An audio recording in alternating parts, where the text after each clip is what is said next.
ଆପଣମାନଙ୍କୁ ଆଜିର ଏହି ଭିଡ଼ିଓରେ ସ୍ୱାଗତ ଜଣାଇ ଆରମ୍ଭ କରୁଛି ଆଜିର ଭାଇବ୍ରେସନାଲ ସବଲିମିନାଲ ଭିଡ଼ିଓ। ଆପଣ ଜାଣିଛନ୍ତି କି ଆପଣଙ୍କ ମନ ଏବଂ ଶବ୍ଦର ଶକ୍ତି ଆପଣଙ୍କ ଜୀବନକୁ ପରିବର୍ତ୍ତନ କରିପାରେ। ଆପଣ ଯେଉଁଥିରେ ବିଶ୍ୱାସ କରନ୍ତି ଏବଂ ଯେଉଁଥି ପ୍ରକାଶ କରନ୍ତି ସେହିସବୁ ଆପଣଙ୍କ ଜୀବନକୁ ଆକାର ଦେଉଛି, କାରଣ ସଂକଳ୍ପ ହିଁ ସିଦ୍ଧି ଆଣିଥାଏ।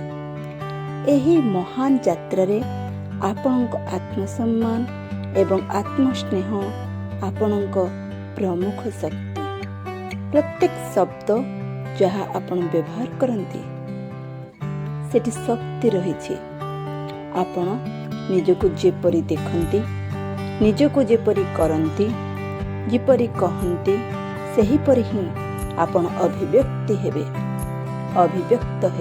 ତେଣୁ ଆଜି ଆପଣ ନିଜ ଶବ୍ଦ ଗୁଡ଼ିକୁ ପରିବର୍ତ୍ତନ କରନ୍ତୁ। ଉଚ୍ଚ ସ୍ପନ୍ଦନ ଏବଂ ପ୍ରେମମୟ ଶବ୍ଦ ଗୁଡ଼ିକୁ ବ୍ୟବହାର କରନ୍ତୁ। ଆପଣ ଏକ ମହାନ ସତ୍ତା ଏବଂ ଆପଣଙ୍କ ଜୀବନ ଶ୍ରେଷ୍ଠ ହେବା ପାଇଁ ଏକ ଉତ୍ତମ ଯାତ୍ରା ଆରମ୍ଭ ହୋଇଯାଇଛି। ଆଜିଠାରୁ ପ୍ରତ୍ୟେକ ଜୀବନ ନିଜକୁ ଆହୁରି ଉନ୍ନତ କରିବା ପାଇଁ, ନିଜକୁ ଆହୁରି ଭଲ ପାଇବା ପାଇଁ, ନିଜ ସ୍ୱପ୍ନକୁ ପୂରଣ କରିବା ପାଇଁ ଆପଣ ପ୍ରସ୍ତୁତ ରୁହନ୍ତୁ। ଆଉ ଏହିସବୁ ସବଲିମିନାଲକୁ ଆପଣ ନିଜ ଡାଏରୀରେ ଲେଖି ରଖନ୍ତୁ। ନଚେତ୍ ସବୁଦିନ ଶୋଇବା ପୂର୍ବରୁ ଶୁଣନ୍ତୁ। ମୁଁ ଦୀପ୍ତିମାନ, ଶକ୍ତିଶାଳୀ ଏବଂ ମୋର ଜୀବନ ମୂଲ୍ୟବାନ। ମୁଁ ନିଜକୁ ଅନନ୍ୟ ଏବଂ ଅମୂଲ୍ୟ ଭାବରେ ପରିଗଣିତ କରେ। ମୁଁ ମୋ ନିଜକୁ ବହୁତ ଭଲ ପାଏ।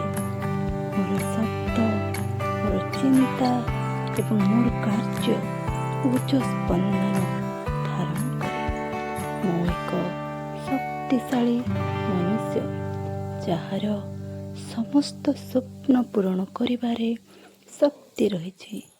ମୋର ଜୀବନ ସତ୍ୟତା, ସଫଳତା ଏବଂ ଆନନ୍ଦରେ, ଆଲୋକରେ ଭରିଅଛି।